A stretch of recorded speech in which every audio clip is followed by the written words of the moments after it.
Here's what nobody tells you about work. It's never been about the money. I've led teams of hundreds through high-stakes projects.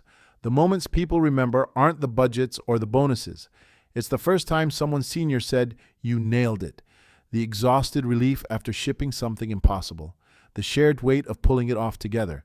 We pretend work is transactional. It's not. It never was. Now here's the uncomfortable part. If work is identity, dignity, and belonging, and not just income, then losing work isn't a financial problem you can subsidize away. It's an existential one. Every policy proposal I've seen treats this like a math problem. Send checks, retrain workers, problem solved. They're solving for the wrong variable. I've been through this myself. Left roles I'd held for years. And there's this moment, a few weeks in, where you realize you've stopped introducing yourself the old way. That instinct to say who you were instead of who you are, that's the thing no paycheck replaces. To understand why work matters beyond money, we need to go back to 1930, a small Austrian village called Marienthal.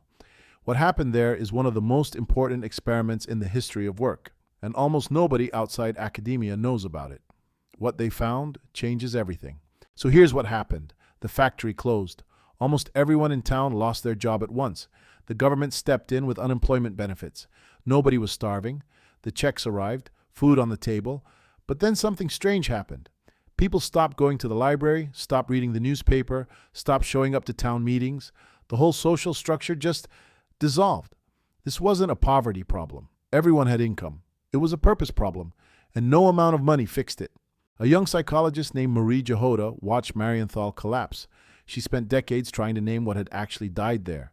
Her answer is one of the most important ideas of the 20th century, and almost nobody in business or policy has ever heard of it. Jehoda saw what most economists missed. Work has two layers. The first is obvious, a paycheck. That's the manifest function. But beneath that are latent functions, the hidden ones: structure, status, a reason to leave the house, a place you belong. These are the things no one notices until they're gone, and they're what actually hold a life together. So what are these latent functions? First, time structure. Work gives you a reason to get out of bed, a schedule that isn't optional. Second, social contact. People who aren't your family. Third, collective purpose. That sense you're part of something larger than yourself. Fourth, status and identity. A role to play. And fifth, regular activity, movement, somewhere to be. Put them together and you realize this isn't career advice. This is the scaffolding of a meaningful life. Here's what Jehoda realized that everyone else missed. Even a terrible job is better than no job at all. Not because of the money, because of the structure.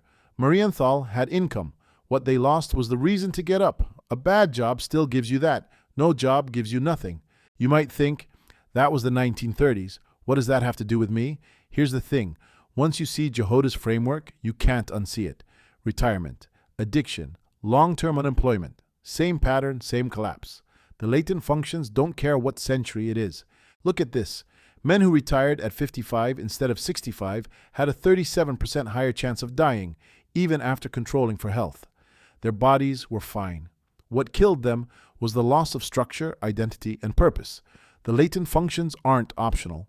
They're load-bearing, and when they go, the whole thing comes down. Here's what makes this real for me. There's this famous experiment, Rat Park. You take a rat, put it in a cage alone with 2 water bottles. One plain, one drugged. The rat drinks itself to death almost every time. But put that same rat in a park, friends, tunnels, things to do, and it ignores the drug entirely. The addiction wasn't the substance, it was the cage. That's Marienthal. That's retirement.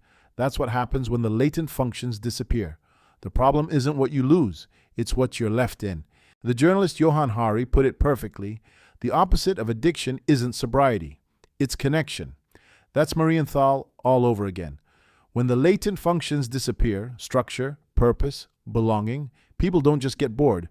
They collapse. Some wander, some medicate, some just withdraw entirely.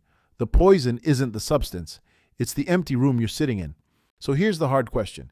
If AI wipes out millions of jobs, are we just building Marienthal at global scale?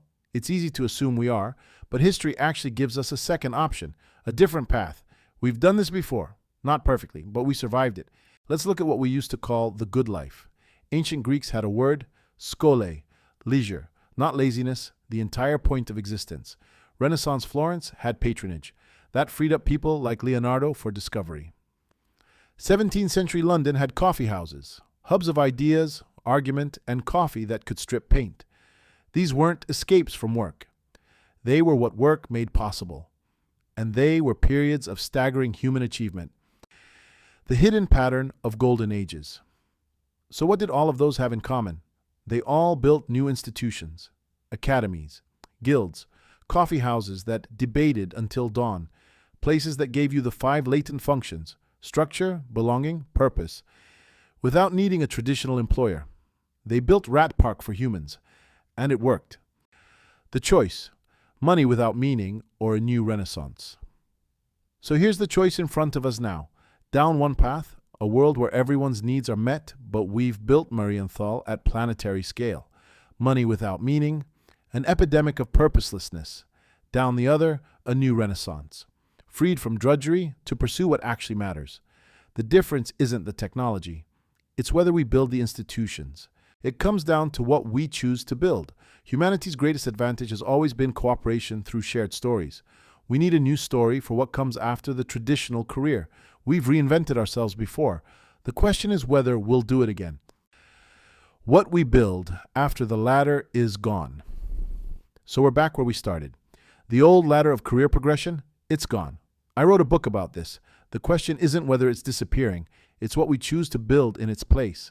Those moments of connection and purpose we talked about at the beginning, the challenge now is creating a world that provides those things for everyone, not just through work. Will we build cages or parks? That's the question for all of us. Follow for more.